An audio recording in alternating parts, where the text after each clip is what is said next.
So আজকে হচ্ছে ঈদের দিন, আমরা সবাই যাচ্ছি বিচ সাইডে ঘুরতে। সো আজকে আমরা ইউকের one of the beautiful beach সাইডে ঘুরতে যাচ্ছি।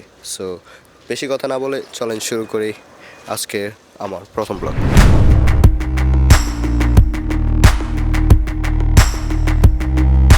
তো আমরা গাড়িতে উঠে বের হয়ে যাই ঘোরার জন্য। আমাদের ম্যাপে দেখাচ্ছিল আমাদের সেখানে গিয়ে পৌঁছাতে সময় লাগবে 40 মিনিট।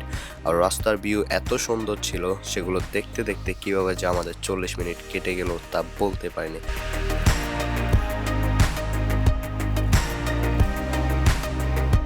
তো ফাইনালি 40 মিনিট ড্রাইভ করার পরে আমরা সমুদ্রের পাড়ে চলে আসি। সমুদ্রের পাড়ে গাড়ি রেখে আমরা হেঁটে হেঁটে বালুর মধ্যে দিয়ে যাচ্ছিলাম, এমনকি বালুগুলো এত গরম ছিল পুরো পা পুড়ে ছাই হয়ে যাচ্ছে। কষ্ট করে হাঁটতে হাঁটতে চলে আসি সি সাইডে, এমনকি সমুদ্রের ভিউ দেখে যত ক্লান্তি যত পরিশ্রম ছিল সব দূর হয়ে যায়। এমনকি ভিউজ এত সুন্দর ছিল, কারণ সমুদ্রের পাশে যে পাহাড়গুলো ছিল সেগুলো দেখতে এত সুন্দর লাগছিল, মানে খুবই অসাধারণ।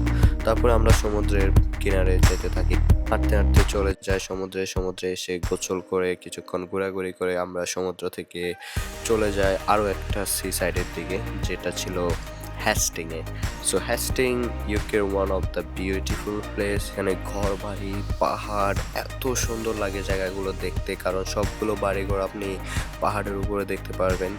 আর সেখানে অনেকগুলো সুন্দর সুন্দর পার্ক রয়েছে, এমনকি খেলাধুলার জন্য অনেক অ্যাক্টিভিটিস রয়েছে।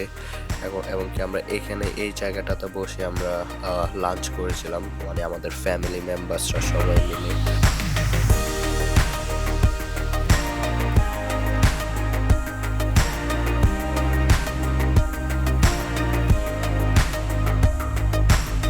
সো অ্যাক্টিভিটিসের জায়গায় এসে আমি দেখতে পাই নাগরদোলা, এবং কি নাগরদোলা দেখে আমার এত ভালো লাগে যে আমি নাগরদোলা উঠে যাই, কারণ ছোটবেলা আমি অনেক পছন্দ করতাম নাগরদোলাতে উঠতে, কিন্তু সেগুলো থেকে এটা খুবই স্লো স্লো চলছিল। তো আমি 4 পাউন্ড খরচ করে নাগরদোলাতে উঠে যাই, এবং কি নাগরদোলা উপর থেকে ভিউজগুলো দেখতে এত সুন্দর লাগছিল, পাহাড়গুলো দেখতে আরো সুন্দর লাগছিল।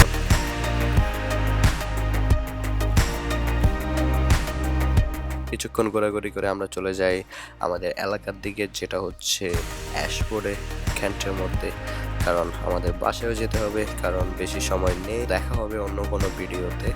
ভালো থাকবেন সবাই, আল্লাহ হাফেজ।